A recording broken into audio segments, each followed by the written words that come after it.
Yo, what is going on, guys? It's C-Brev. Welcome to another MLB The Show 19 card review. Today we're going to be going over 96 overall Signature Series Zack Greinke. This card was obtainable in Headliners packs way back in like May, I think. So you can't get them that way anymore, but you can get them off the marketplace.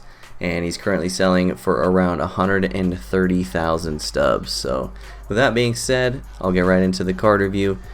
This card is definitely one of the better pitchers in the game, and I would put him in tier 2, which is a compliment for me and my tier system, because as of right now there's only 3, maybe 4 guys who I would put in tier 1. So if I put a starting pitcher in tier 2, it means that you could definitely make the argument that he would make your rotation if you're looking for the best rotation possible. So this card has a lot of upside and definitely benefits from the home runs per 9 changes, because that was one of his lowest stats.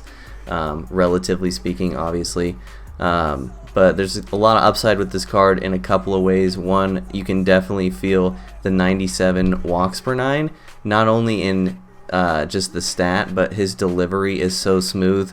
Very underrated aspect of this card is he has one of the easiest motions to control, especially out of the stretch. Pitching out of the stretch with this card is like butter. Pretty hard to miss a spot, but I managed to do so somehow anyway sometimes. But overall, just very easy card to put the ball wherever you want to put the ball. As far as his stuff is amazing. He has some of the best off speed in the game for starting pitchers, in my opinion, because all 3 of his off speed are different pitches entirely. His slider is really hard, his curveball is really slow, and his changeup is right in the middle, which is super good. Definitely important to throw the slider up in the zone a lot with this card, especially versus left-handed hitters, as you'll see in the clips, because his slider can get up to 91, 92. So if you can paint it up and in against a lefty, it's actually a really awkward pitch to try and hit, because it looks like it's going to be a four-seamer above the zone, and then it kind of just curls back into the zone. And it's fast, so it's hard to react to. And if they're sitting fastball, they'll miss it with their PCI. Overall, just a really good pitch to mix in, and that's what I think separates this card from a lot of other righties, is that he's very good at getting left-handed pitchers out. And obviously the third upside that this card has is that he can hit a little bit. I actually think with the home run per 9 changes that pitchers who can hit got a pretty big boost, because now it's more likely that you can get doubles or even home runs with pitchers that can hit. And so I've even bumped Bumgarner up to the top of tier 3, maybe bottom of tier 2. Obviously having Zack Greinke being able to hit with 67 vision is a huge plus as well, especially if you get into a situation where you need to save your bullpen for a game. You can get away with not pinch hitting for this guy for a long time, even in a close game, just because he can get it done at the plate.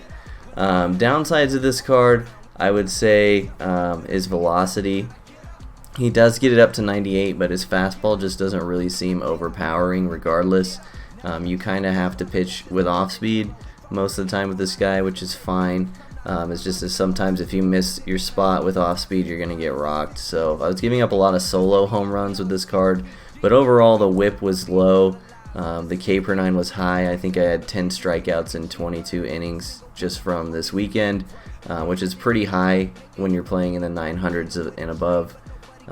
So yeah, overall I would rate this card as very good.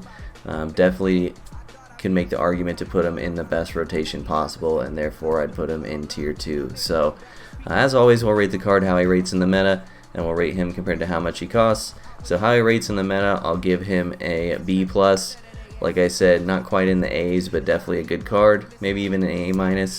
And for how much he costs, I'll actually drop him down to a B, maybe a B-, because there's a lot of other guys in tier 2 that are cheaper, specifically thinking of like Blyleven and Oral Hershiser. But definitely still a good card, definitely worth the price, I would say. I just think there's equal alternatives that are a little bit cheaper. So I hope you all enjoyed this card review. Let me know down in the comment section below who you want me to review next. Enjoy the clips after this, and we'll see you on the next one. Peace.